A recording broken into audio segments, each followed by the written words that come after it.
Coming in at number 10, Sonic Minecraft. This scary Sonic story comes to us in a brilliant recreation of Sonic.exe, but with the key players in a Minecraft game instead. The main character receives a package at his door, and inside is the Sonic.exe with a note from his friend that says, "Do not play, you must destroy this." Believing that it's just a prank, he decides to play it anyways. Then the words "hide and seek selected" appear on the screen, and that's when his whole house goes completely dark. When he turns around, a creepy Minecraft version of Sonic is running towards him with a look of ill intent. Right before he's attacked, the character wakes up. Just believing it was all a dream, he goes to school the next day. That's when he begins to see the demonic Sonic character everywhere he goes. The teacher asks our main character to take his friend some homework because he's been out all week. And when our guy goes to his friend's house who sent him the Sonic game, his mother answers the door in tears and can only get out the words "he's gone" as she closes the door. That night when gaming again, the screen changes to this. What?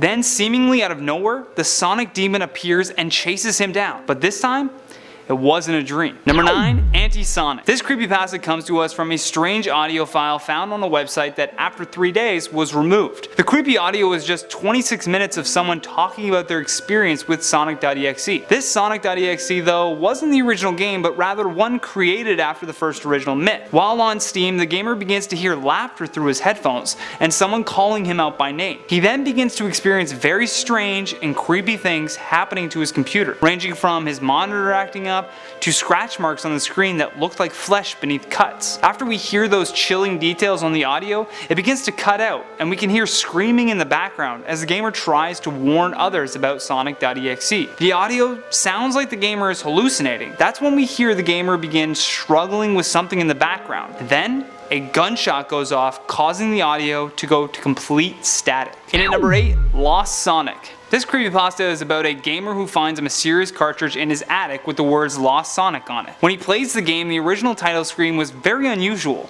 The screen was black with the Sonic title and a giant ring. Except once in the game, he noticed there wasn't any enemies or rings. Seemingly out of nowhere, Robotnik appears and kills Sonic, except instead of a death scene, the screen just cuts to black. The gamer resets his system, except this time the screen is red, and under the Sonic character is the word "lost." After playing through this level, a message pops up that says, "You couldn't escape," followed by Sonic hanging from a noose. Shocked by this imagery, the gamer shuts it off and throws the game in the garbage. Good move, kid. Number 7, Depressed Sonic. This creepypasta is yet again about a mysterious Sonic the Hedgehog that a gamer found, except the title of the game read Sonic Depression. Rather than the usual title screen that would appear in Sonic, the first act title oddly just said Life. As the gamer plays through and reaches the second act, he's bewildered again as it reads Confusion. While playing the game, he notices that Sonic appears to have a sad expression on his face. Confused by this, he tries to show a friend, but the game was frozen, and when the friend leaves, it unfreezes, thus causing a text box to appear on the screen that says, "Only one may see this." The third act title screen just says Depression, and when searching for enemies in the game, he can't find any of them. Like, at all. And upon continuing this creepy game, the user finds a tombstone with Sonic's name on it. And before he can even react, spikes shoot up, hitting Sonic. Number 6, You're Next. This creepypasta is about a gamer who gets a free copy of Sonic Generations from a toy store. However, upon opening the game, he notices that the CD has no artwork on it. Instead, the words "Do not play" are written across it on a piece of tape. It's a creepypasta, so as you guessed it, the gamer ignores the message and plays on. When the game starts, the words "It Begins" comes onto the screen instead of the usual text. The theme music starts, but it's oddly distorted, so the gamer just mutes his TV and continues. As he reaches the first goalpost, Sonic suddenly freezes and won't move no matter what he presses. A new stage then begins, and that title is Time to Die. You'd think at this point he would just stop, but no, he plays on. The gamer sees Amy Rose appear with her eyes flashing red, and as she chases him down, he can hear her voice saying over and over again, "Come to play." When she catches Sonic, a cutscene plays with Amy cutting off Sonic's head, and as a result, the gamer throws up. Then the words "Fun Never Ends" pops up on the screen. So he frantically tries to turn off his console, but to no avail. As the gamer looks on in disbelief, his own name pops up on the screen next to the words, "You're next." Number 5, Error 404. This creepypasta is about a man who loves Sonic in the 90s, and while longing for nostalgia, he buys a Sega Online that the buyer said came with the first Sonic game. The gamer was distraught at first to find that the original label for the game had been torn off and the title of the game had scribbling all over the font. When he begins playing, a terrible static noise begins coming from the TV, and once the game finally starts, the sky is very dark and the sea appears to be sludge. The gamer also notices that Sonic appeared to be very pale and had digital tears running from his eyes. And after approaching a buzz bomber, the player was in shock because without warning, the enemy stabbed Sonic through the chest. Following that, Robotnik would appear and approach Sonic and then break his neck. All of these creepy events freaked the gamer out so much that he decided to contact the eBay user that he bought the game from. And upon searching for the seller's name though, nothing came up. Just an Error 404 page. And at number 4, Tails Drowned. This creepypasta is about a gamer who was so bored playing Sonic 2 on an emulator that he thought it would be fun to mess around with the character Tails. He was having a good time with this until Tails began doing the animation he would normally do if he was drowning. Suddenly Tails dropped out of the frame, and when the gamer restarted it, the only option was to use Sonic. Upon restarting it yet again, the logo began glitching out, and it allowed him to use Tails this time, so he continued. Once reaching the first boss, the drowning animation started again, except this time, the screen turned to a blinding white. And as the gamer tries to turn off his system, it seems to not respond and instead put the gamer in the chemical plant zone, with blood everywhere. The gamer sees a text box appear that just says yes or no. After hitting no several times, he reluctantly hits yes. That's when the screen fades to black and the corpse of Tails just appears on the screen. Creepy stuff. Number 3, Possessed Amy. This creepypasta is very similar to that of Genocide City and Hidden Palace, but in this story a player gets an unmarked CD from an old friend who he hasn't heard from in quite some time. When he inserts the CD into his computer, it has 2 files on it, but one is oddly called undead.exe, and upon clicking the file, he sees Amy from the 1991 Sonic game. Assuming it was a ROM, he starts playing. When the game loads, there's dead animals appearing everywhere, followed by very creepy laughter. Again and again, the user sees Amy flashing on the screen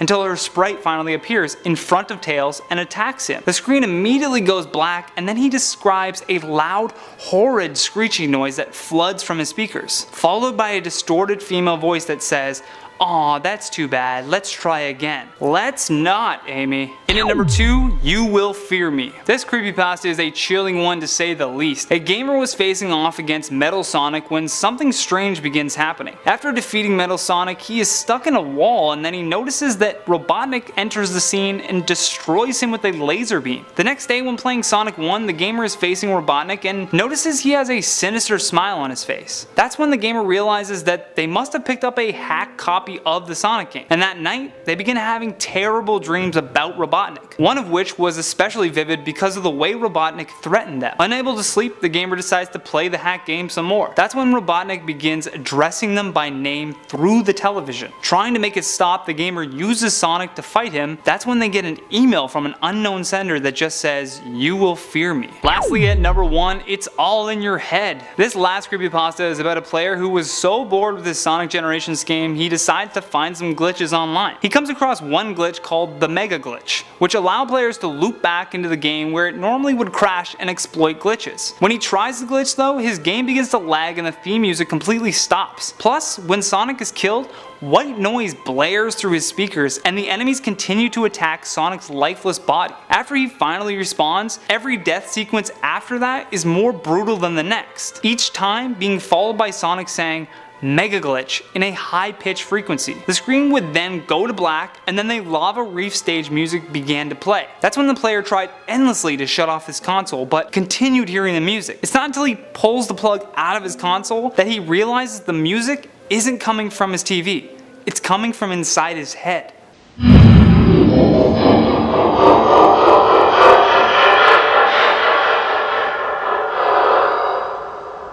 The The story, written by an avid Sonic the Hedgehog gamer named Tom, begins with Tom playing Sonic Unleashed one summer afternoon. From his window, he notices that the mail has arrived, so he pops out real quick to collect it. Something unusual though was left in his mailbox. It was a CD case with a disc and a note inside of it. The note, written by his friend Kyle, whom he hadn't heard from in a while, read in a quickened scrawl, "Tom, I can't take it anymore. I had to get rid of this thing somehow before it was too late, and I was hoping you'd do it for me. I can't do it, he's after me, and if you don't destroy the CD, he'll come after you too.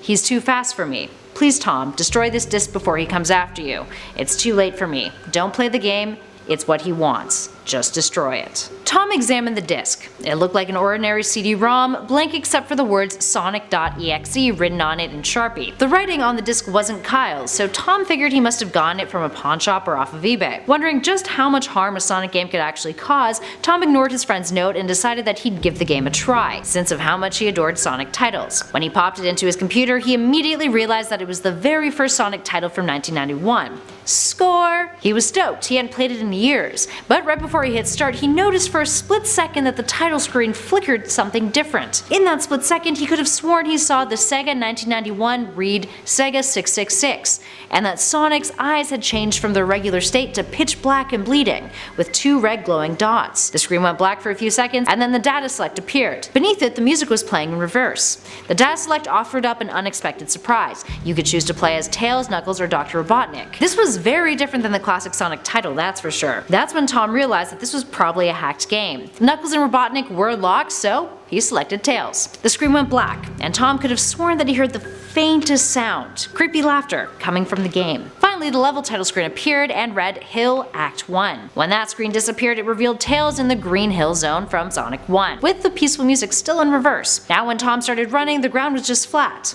Everything was peaceful, no enemies. This lasted for a few minutes, but then that's when Tom saw something strange. In front of him was one of the small animals that Sonic rescues in the game.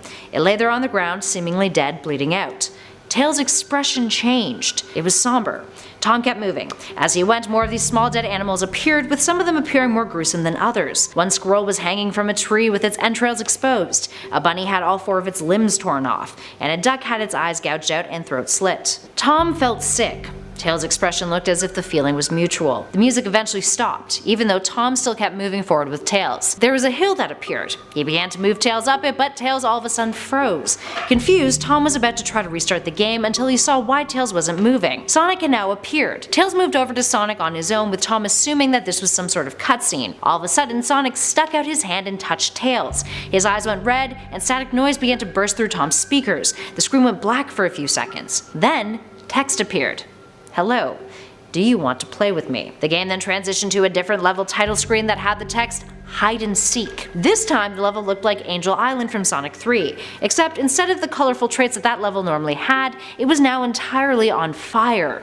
Tails looked horrified. He looked towards the screen as if he was breaking the 4th wall and gestured to Tom as if he wanted to get out of there ASAP. Tom moved him forward, but it was as if he was moving slower than normal. Flashes of Sonic started to appear all over the screen again, with those black and red eyes. The music changed. It was now a version of the Sonic Drowning theme music. And then Sonic appeared, flying through the air behind Tails with a sinister grin on his face. Tails tripped and fell to the ground. Sonic then disappeared as Tails laid there, appearing to cry. Moments later, Sonic returned, walking up to Tails with that evil grin on his face. Just as he lunged for Tails, the screen went black. Text appeared on the screen again.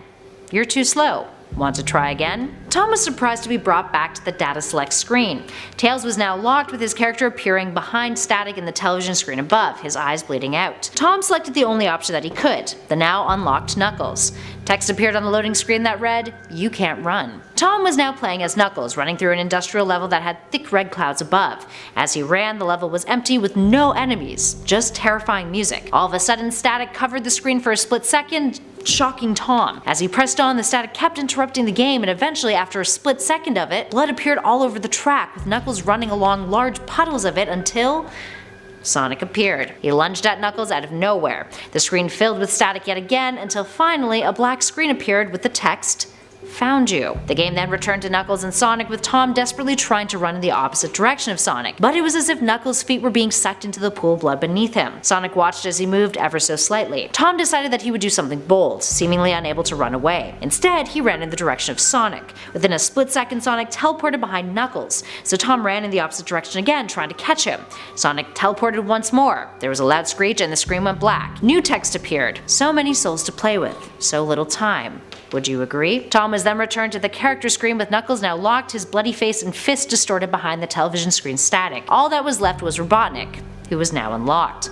Tom selected the villain. The level loading screen appeared, now with 3 dots instead of any text at all. When the level fully loaded, Robotnik was in a bricked room with checkered squares on the floor, with bloodstains all over the walls. He looked nervous, a pixelated bead of sweat on his face. As Tom moved Robotnik, the character just slid along, not using his normal running action. He eventually dropped down some steps where more blood splatters drenched the walls. And then there was another flight of stairs that seemed to go on forever, leading to a corridor with more blood. Sonic then appeared. The screen lit up with static. It stayed like that for a few seconds. Then all of a sudden an image of Sonic appeared, blood all over his face, his eyes dark black, pierced by tiny red sinister dots. Above him text read, "I am God." The screen went static again. The sounds of screaming emitted from Tom's speakers. Finally, it went black, and text appeared that read, "Ready for round 2? This is when Tom heard something from behind him. It was now late at night. His room was pitch black. He turned around and dread filled his body. Sitting there on his bed was something that he did not anticipate. It was a Sonic plushie, covered in blood. Now, this creepypasta began floating around the interwebs during 2012 after being uploaded by a user named Storyteller. He starts off by telling us that he heard this creepy gem from one of his friends. So what exactly is it? Well, to begin, a man arrives home from work one day with a gift for his son, a video game, Sonic R. Now, if you don't know, it's a racing game, and of course his son was over the moon to receive it. He started it up immediately, playing a few games with his dad. They had a great time, as you would expect. A few days later though, the boy was nearing the end of the game, moments away from completion. His dad came in, cheering him on as he beat the last boss and screamed in excitement as he did. However, this is where things begin to get creepy for the pair. The credits began to roll, and the dad looked on in terror, asking the boy, "What is that?" The boy responded, "That's Tails," as it gradually appeared on the screen. The dad couldn't quite shake off this uneasy feeling though, telling his son it was time for bed. Now, it was during the night that the dad snuck back into the boy's room, booting up the game quietly to give it a go himself. The game now gave him the option to play as Tails doll, so the dad clicked on it, opting to tag him up with some of the gang. Nothing was out of the ordinary to begin. The dad was having a great time, even tagging Tails doll up with Sonic, but as he did, the screen went black and the system shut off. Not too concerned, the dad decided it was probably time to head to bed. However, at around 2 AM, he heard thumping at his door. Assuming it was his son, he told him to go back to bed, but the thumping kept happening. The dad sat up, noticing a shadow under his door, and he couldn't quite shake the image of Tails doll from his mind. He got up, slowly opening the door. Then out of the darkness, he heard a voice softly speak, "You're coming with me, forever." It was Tails doll, blood-coated and possessed. And that's where the story ends. Very creepy. Have you guys heard this story? What are your thoughts on it? Do you believe that there's a cursed Tails doll out there haunting Sonic R, waiting to emerge from the game to kill? Or do you believe they are all internet myths? I mean, I do. They are. That's a creepypasta. Now, I found this spooky Sonic story on the Creepypasta wiki, uploaded by an unknown user. It tells the story of the time they came across a copy of Sonic the Hedgehog 3, a game they had desperately been wanting for a long time, as they were big fans of the retro consoles and older games, particularly the older Sonic games. Now, it's worth noting that throughout the story they write, "I should never have bought this perfect game." So it's pretty clear that things go bad pretty damn fast. Anyway, I digress. They ordered the game off of Amazon, feeling confident it'd be in good condition as they never had any issues with games they had bought online before. About a week later it arrived. Now, it didn't come in its original case, it was just the cartridge. But that didn't faze them, considering it was second hand and they weren't expecting much else. It was also the correct label, so there shouldn't be anything to worry about. Right? She shared a room with a friend, so when she booted up the game, she promised to keep it down as they were going to bed. Right off the bat, she noticed the graphics were slightly distorted, but they figured it was just an old game and that was bound to happen. Sonic and Tails raced onto the screen and they played on, completing the first level, marveling at how perfect the game was. They played for a few hours, leaving off at Hydro City before going to bed. The next few days she continued to play, involving her roommate now. They both loved it. It was the perfect game. There was no reason to worry about anything anymore, because it was the perfect game. They became so obsessed they even changed their desktop background to Tails so he could greet her every time she had to do homework. I mean, why wouldn't you? They go on to recommend this game, saying everyone should try it. Why would you want to do anything else but help them achieve perfection in this perfect game? The story ends with, I should never have bought this game. Right. First things first, this girl needs help, psychological help. She needs a mental institution. Clearly the game has some sort of code embedded that leaves users hypnotized by the perfection of Sonic. What's even more terrifying is that I should never have bought this game is said throughout. Each time a different letter is capitalized, put those letters together, it reads, I need help. She does need help, she needs a lot of help.